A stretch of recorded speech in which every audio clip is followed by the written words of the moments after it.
So in Unit 9, we come back and we deal with transformations again, but we deal with them specifically in terms of the graphs of trig functions. Today we're going to talk about sine and cosine. Later on in the unit we'll talk about tangent and how those graphs look.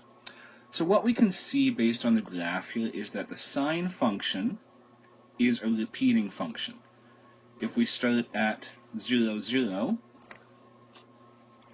sine function moves up, goes down, up and back down again, and it continues that pattern forever.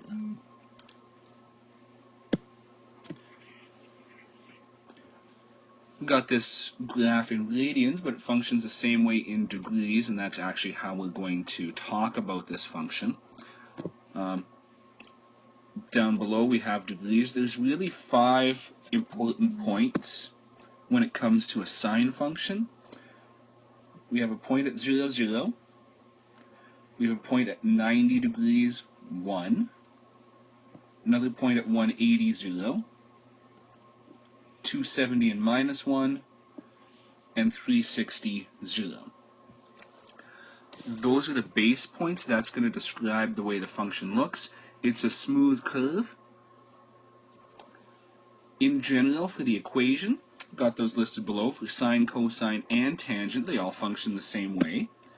They'll all have 4 transformations involved with them, A, B, C, and D. A, as with any transformation, will be the vertical stretch.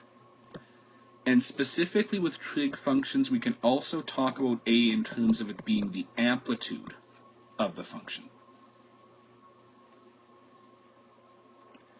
B, like with all transformations, is your horizontal stretch.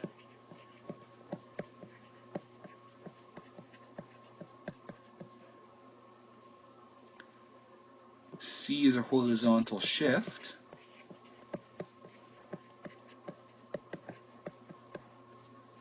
And D is a vertical shift.